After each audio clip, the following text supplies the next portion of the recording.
and every other small business was affected. And for sure, Mount Kenya people are basically SMEs. We are heavy on SMEs, and he came in with that introduction of the corporate turnover tax, which really was a blow to majority of the people in the mountain. But the worst of the promises unkept was the promise to finish what President Uhuru Kenyatta had started. Okay. When it comes to the road project, the water project, for example, in my constituency, we had a water project that needed rectification. We had Mau Mau roads that were crisscrossing around the areas of Meru, Murang'a, Nyandarua, Kiambu, Nakuru, and those roads are yet to be completed. He actually did not just stall the project or refuse to fund the project, but diverted the little money he found that was allocated by the Jubilee government. And that's something that really annoyed a lot of people from the mountain. So this is a personal thing.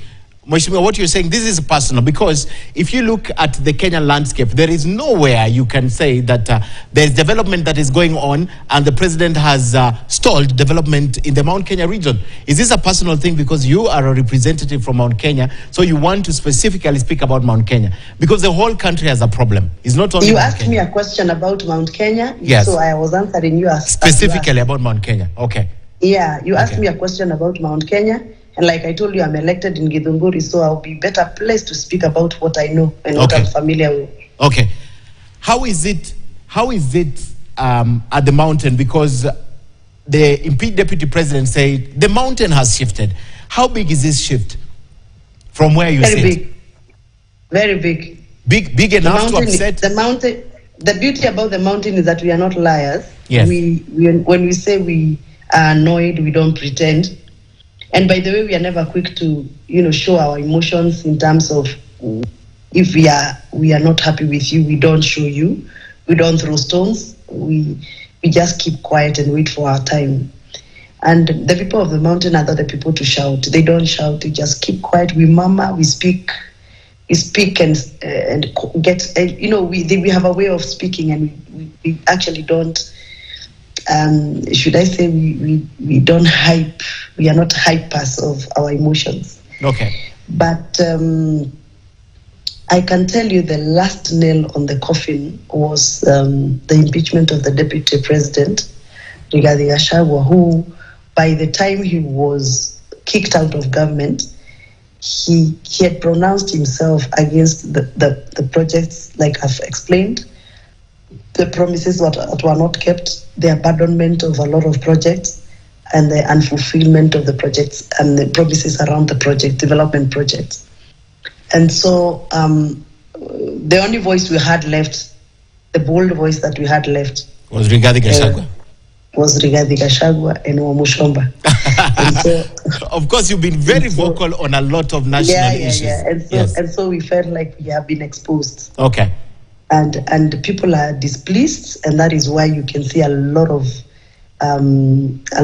displeasure gestures. Okay. And anybody telling me that the mountain is intact is lying to himself. Okay. I'd like to ask you. The people of the mountain are resolute. We make a complete resolute to dissociate ourselves from failures and lies and fallacies. Okay. And that is exactly what's happening. You pardon me if you hear dogs barking because I'm at home. You're at home. It's okay. And the dogs are doing their job. So the question, no one is coming for you, so the dogs are just barking. So the question is, and this is a valid question from where I sit. The mountain, as we know it, is also very unforgiving when it comes to people who have been rejected politically. I mean, where the deputy president is currently, would you say he's still a darling of the mountain? And is it because of sympathy or empathy based on what happened? First of all, the reason why we supported him to become the deputy president, not because really he was a performer more than others. Remember, we served with him in the same parliament last parliament. It doesn't mean that he performed better than some of us, but we believed he's the only person who could face William Ruto and tell him when he's off curve. Mm-hmm. He's the only person who could actually stand and advocate for the rights of Kenyans, not only from the mountain, but for the rights of Kenyans. He's the only person who was bold enough to actually tell the president, this is right and this is wrong. And therefore, I don't think people like him for being a performer, but people like him because he had the guts to tell his boss. Okay. And that is what his boss didn't like. And I think his boss is not used to be told to receive those kind of comments, and that's why he felt like he didn't need such a person near him. People follow him not because of anything else, but because he's a bold. By the way, people of the mountain love people who are bold. We love leaders who are heroes in terms of, standing for what is right. If you read the history of Mau Mau's, you read the history of the Mau Mau fighters, the freedom fighters, our heroes are not cowards. And we treasure forthrightness. Okay. That's who we are. Okay. And we are not very unforgiving when we are rattled, and that I can tell you. And that's a language that people don't like when we say we are very unforgiving, because when the mountain decides, it decides. And by the way, whoever thinks that can come to the mountain and split the mountain into the Western Bloc or Eastern Blocs, that's a dream, that's a fallacy. It's never happened. We may look like we are divided, but when it comes to make a decision, we speak at night. And by the day, we make one solid decision. Okay. Today I'm from Meru, I'm from Nyeri today, and I can tell you from what I've seen from Nyeri today, from the kind of reception I got from Nyeri today. The mountain is solid. The mountain is solid. The mountain is solid. What happens to President William Ruto's supporters who come from the mountain? Majority leader in the National Assembly, for example, some committee members from the mountain. I mean, how do you start dividing them and saying, you mountain people can still support the president, but us mountain people will not support the president, and as a result of us, then it means the mountain is divided and the mountain has shifted. How do you divide that and say? I want you to tell me. I want you to tell me how divided it is. When a few leaders come to TVs and radios and say the mountain is divided, and you believe them, I said that's a fallacy. The mountain can only be divided if the real people in the villages are divided, but they're not divided. The other day we were in Embu. What did you see? Are we divided? The division that is there is only between the electorates and their rulers, their leaders. Their leaders have their own way, but the majority, and by the way, remember the mountain has quite a populous population. I mean, it's a populous region. The division, I can say, it's only between the leaders who are elected and the people. And the people are the majority. And they're not divided. Okay. Now, okay. Where is the position? If you think they are divided, then just look at the videos that happened in the Embu. Okay. And remember, Embu is the eastern part that allegedly is supposed not to be speaking the same language with the westerns. That is the Kiambu. That's my next question. That's my next question. Yeah. Then, where is the place of the current deputy president in this equation, and can he galvanize the mountain behind President William Ruto? Do you think he has that opportunity to bring back the mountain? Which deputy president are you talking about? The current deputy president. The current? Yes. The constitutional one or the elected one? The current deputy. We only have one deputy president, Mheshimiwa. The constitutional one. Professor Kithure Kindiki. Okay. I didn't want to discuss personalities here because I'm not personality. I'm just asking if you think he has a hold on the mountain and the mountain feels rewarded. I think because you're a political reporter, I would want to refer you to what happened in Embu. Then you will answer that question. You don't want to answer this question. He was there. He comes from Tharaka-Nithi, and Tharaka-Nithi is just 20 kilometers from where we are. Yes. And you could see the kind of reception he received versus what Rigathi Gachagua and myself and others received then. That will tell you whether he has an impact or not. And I don't want to discuss personalities here. Okay, I want to discuss let's get away from the personality issue and discuss a fact. Do you think because of the position the mountain has taken now, a solid mountain behind Rigathi Gachagua, and based on what has happened first, that he was impeached, and secondly, broken promises, do you think this is a move that is likely to isolate the mountain from the rest of the country, so that we go back to 2007, for example, where it was one against many? Do you think, because the mountain is taking a position away from the rest of the country, they're the only people who are saying we are so aggrieved as to be solid behind one person? My brother, that's a narrative you media and a few leaders have been trying to push, trying to indicate that now that the mountain is rattled, the mountain is rebelling from the untrue fallacies and stories, that now we are going to be isolated. That's a narrative that has been pushed by the media like yourself. Let me tell you, and this is a fact, and you can take it to the bank. You will refer to this later. The mountain is never and will never be isolated. Why? Because the mountain does not live in isolation. We live in an ecosystem. For example, we are the landlords. Who are our tenants? How do we isolate tenants from landlords? For example, we are business people. We employ a lot of people to work in our businesses. For example, in Kiambu, every other small house, we have a cow and we have a attendant. That attendant sometimes is from Kisii, from Nyanza, from Western. How do you isolate that cow, that bomber from the worker? You can never isolate the mountain. That's a political narrative that is geared towards satisfying some people's political egos. I agree with you. So the next question is that, is the mountain isolating? Is the mountain isolating itself from the rest of the country? A week ago, the old Gema Association, that is Gikuyu, Embu, Meru, and Akamba Association, was revived. Yes. Yes, it is now a revamped association. Yes. So the Kambas are part of the Gema community now. And by the way, if you look at how we are doing our activities, every other day we are in Maas Island, every other day we are in other areas, because we believe those are our allies. Okay. So the mountain is not isolating itself. And I've told you to keep that in your small note to refer to that note later. So the mountain is not isolating itself. Never, and no one is isolating the mountain.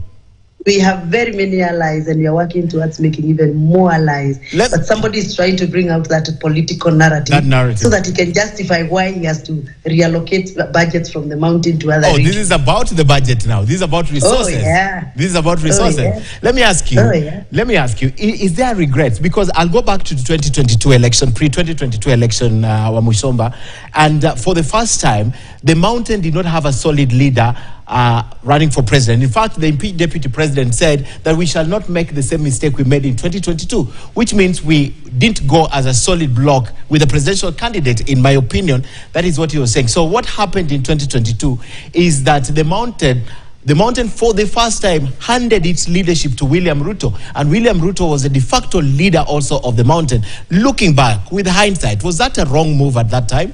Or you don't regret it because it was for a purpose at that time? It was a wrong move. It was a wrong move at that time. Yeah. That is where the rain began beating the mountain. You agree? Sorry? That is where the rain began beating the mountain. Not necessarily, because you can adopt somebody else from another region to become your leader and you still survive. But I think what the mountain hates and dislikes is betrayal, because that is betrayal. Yeah. What happened to us was we trusted you, we gave you all our love, our support, our resources, and we agreed that we can actually do it without getting into MOUs and agreements. And then all of a sudden, you betray us. So that is betrayal, and that's what is arcing the mountain right now. Okay. If the president today pulled a rabbit out of the hat and gave the position of Interior Cabinet Secretary to someone from the mountain, will this pacify the disappointment from the mountain? Will the Interior Cabinet Secretary come along with the Mau roads and complete them? Will the Interior Cabinet Secretary come along with the guaranteed minimum return for our crops, coffee, tea, and milk? If so, we'll be very happy. But I know for sure Cabinet Secretaries in the William Ruto government are just flower girls. The power of the pen and the power of the money is with the PSs. Okay. So whether you give us the Cabinet Secretary position or not, it's not going to change the equation. Okay. During the State of the Nation address, and we are running out of time, but I have a few more questions for you.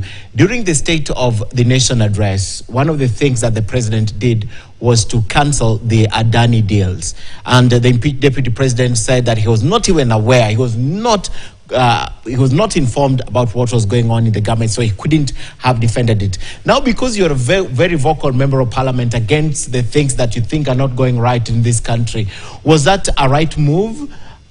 Do you think it... Actually, it's very defeatist for a president to propose something, push something for a few months, and later on abandons it. Then personally announces that he has abandoned his own plan, his own idea, his own innovation. It's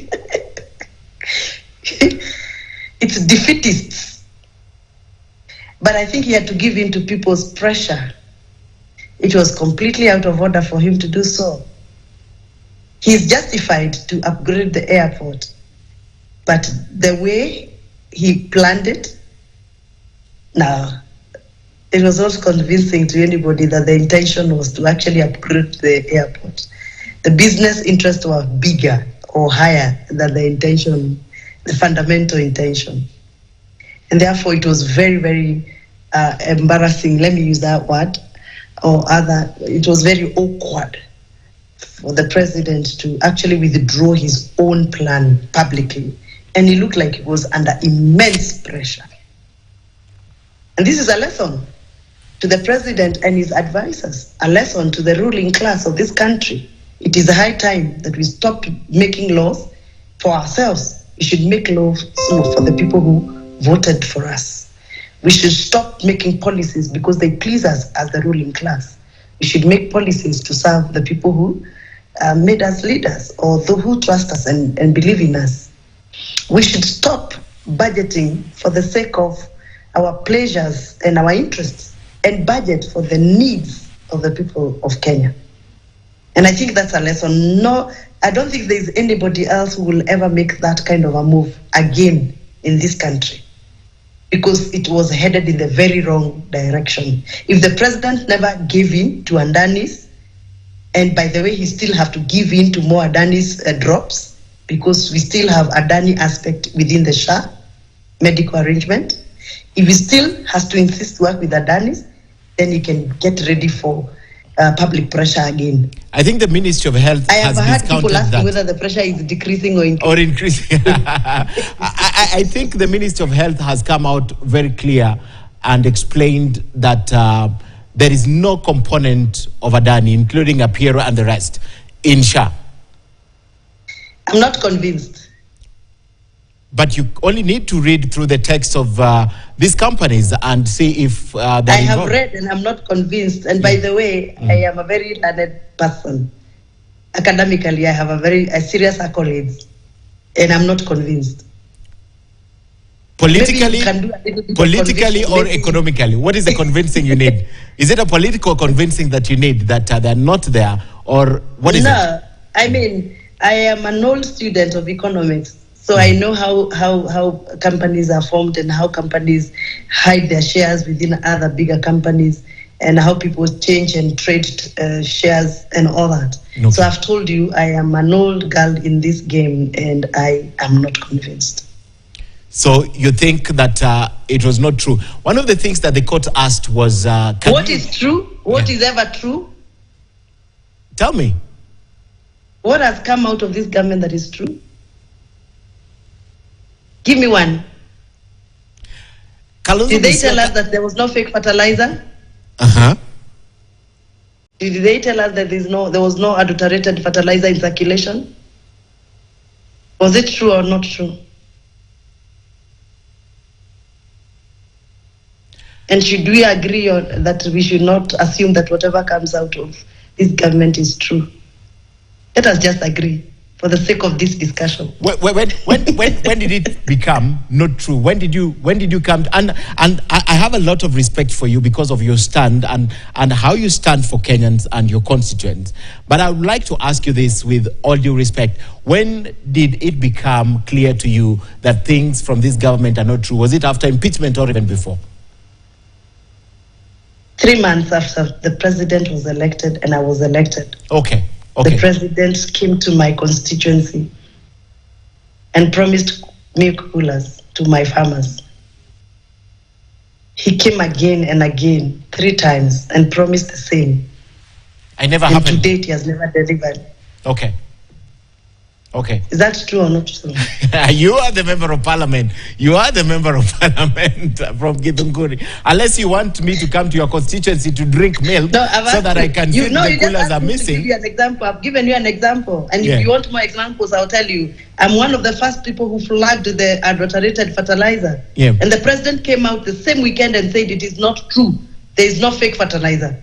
Finally, did we agree that there was fake fertilizer? Okay. Finally, did we prove that there was fake fertilizer? With all the pictures from the media, right? So media are not liars. Not the pictures from the media. Yes. I mean, samples from the farmers, including myself. And we are the ones who broadcasted the samples. So when you tell me that whatever was told about Apiero and about Shah and about Adani being in Shah was not true by the government, I told you not everything that comes from the government is true. Can't you find one single thing that has ever happened right in this government, Gathoni? Right? Yes? Just one single thing. Before I asked you about political alignment. The only thing that was left right that has been misused. The Hustler Fund was right. Okay. But as we speak right now, we keep on hearing figures that so many millions have defaulted. Nobody tells us a figure that coincides with the other figure that they told us the other week. Okay. I need to ask you really quick about what you think is going to happen to the constituent parties of Kenya Kwanza. Apart from that, I'd like to know if you believe that there are new formations coming up that are going to be forced to reckon with. And what do you make of the fact that the deputy president says, now we have to think about ourselves and we will not make that mistake once again? Which mistake? Of going blindly into an election or into a formation. I mentioned there earlier on that we have learned our mistakes, so we just have to come out of it. So what is Once going to happen? Beaten, twice shy. Yeah. What is going to happen? What is going to happen right now? No, just watch the space. Don't speculate. Just I'm not going to speculate. I want you to tell me what's going to happen. Some of us are a movement. Yeah. You've got to put it right. We are the people of this season, and we've got to put it right. We are not going to lead our people into another channel that is going to make them suffer as they are suffering now. So we must make it right, and that's our responsibility.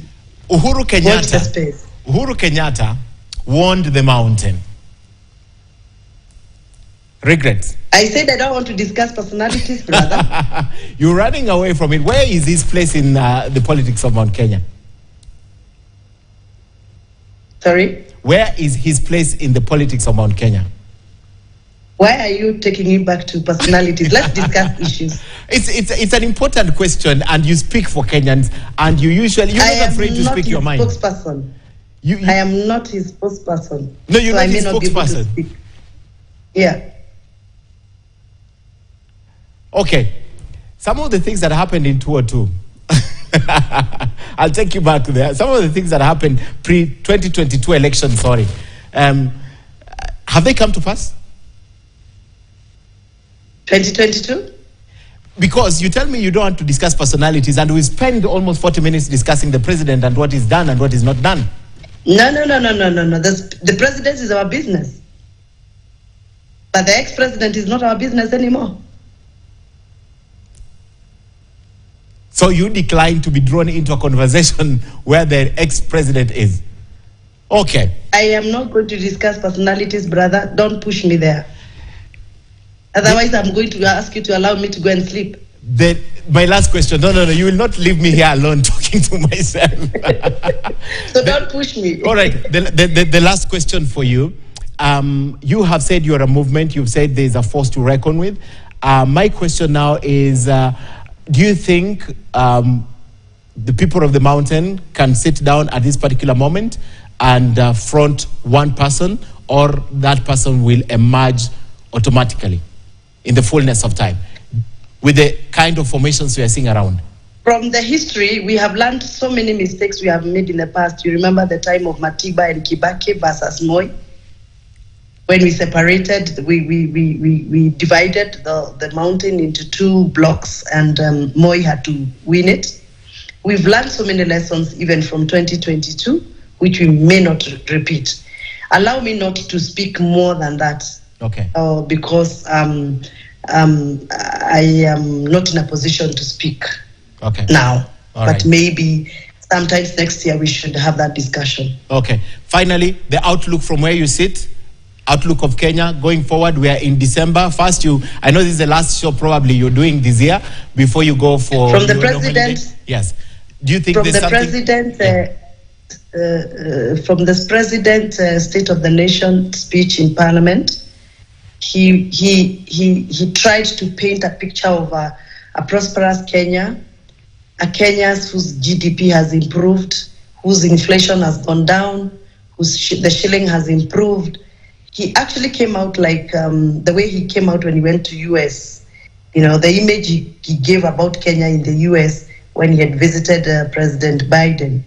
But unfortunately, to me, that's a plastic image. It is not the true picture. The macros that he cited are macro theorists, but the practicals are not coinciding. What he told us was a pen and a paper's theory.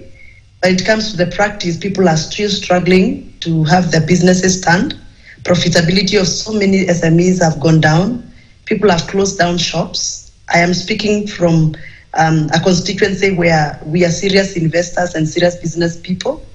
I can tell you that the volumes of what we are producing, for example, the volume of coffee, by the way, whatever figures he gave in Parliament were wrong. They were erroneous. The metric tons that he quoted were erroneous. The milk levels he talked about was wrong. Those were not the figures. And I think as most of the TV station did their fact checks, and you can confirm if you're in doubt. And so I think we have a very good president who is a public speaker. He's excellent in his oratory, and I think he was a marketer at one way or another. And I think what he indicated is not factual, and I can prove what I'm saying. Okay. As we close the year, we close on a very low tone, a tone of worries because of the dictatorship that is creeping back in this country. We close the year in low tones because we are no longer enjoying the freedom of association, especially in central Kenya, especially for the political class. We are no longer enjoying the freedom of movement. Like I'm from Nyeri right now, and from Nyeri to Nairobi, so many police vehicles are following us. I don't know why they are following us. We no longer have conversations on telephone the way we used to do. There's a lot of phone tapping and phone espionage. I don't know why. It is now becoming a police state where the police have to give you permission to go for a pre-wedding, when the chiefs are snooping their noses into churches, snooping their noses into people's private affairs, ceremonies. And this is not the Kenya that I yearned for. This is not the Kenya I fought for. This is not the Kenya that I believed I would live in the years we are living. I regret that this is happening, and it's unfortunate that it is happening after so many years of struggle to achieve the right to association, the freedom of the speech, and many other rights that are violated. Lastly, it is sad that the number of women dying during childbirth increasing. So we are retrogressing in stopping many mothers from dying during birth. So many babies are dying during birth. Against our neighbors' numbers, our numbers are retrogressively high, and that's something that is very worrying. It looks like the structures we put in place so many years ago, the laws against femicide, the laws against sexual assault and GBV, now that you're celebrating the 16 days of activism, as a female leader and a leader who is very vocal on matters women's rights, I am quick to note that femicide cases are cases that are really worrying. Our president the other day called women in parliament to State House and gave them 100 million, money that was supposed to jumpstart the process of stopping femicide. But like I said, our president is excellent in PR because that money is not available. And I can be quoted because it is true. That money has to wait for the budget. So he said we have 100 million. Everybody think the 100 million is available, but the money is not there. So that is PR for me. And that's what really makes me feel like we are not serious. We don't have government goodwill to stop this menace. Just the other day, we saw a lot of bodies being retrieved from Kware dam site. We were told the bodies are for female victims. We don't know who killed those girls. We were told the person who killed those girls escaped from prison or from police custody. Police custody. And unfortunately, the person who was in charge of the Interior Ministry then, when we saw bodies being retrieved from Kware, is now elevated to the deputy president position. It is very unfortunate. It is very, very unfortunate. When I was a young girl, I struggled to make the 2010 constitution. I suffered for this constitution. I cannot imagine 14 years down the line, we are still talking about femicide, we are talking about sexual assault, we are speaking about domestic violence, and many other things that we are testing. Worst of all, I can't imagine that we are abducting our own citizens and we cannot account for over 60 bodies. Missing person stories are narrated every day. And we have nobody to tell us where those children are. Okay. It's very unfortunate. I don't think I have the energy to wish anybody a Merry Christmas. A good place to end the show tonight, but hopefully we'll have the energy. Kenya is still our country. We have no other country. And as I always say in this show, Mheshimiwa, we are Kenya and Kenya is our business. And the more I am the woman for the job. Good to see you. Thank you so much for coming for the show tonight and sharing your sentiments. And we wish you all the best in all you do, representing the people of Kenya generally and specifically the people of Githunguri. Asante sana. And tell them, remind them, every season has its own people. We are the people of this season. For this season. Thank you. As I let her go, there are more stories making headlines.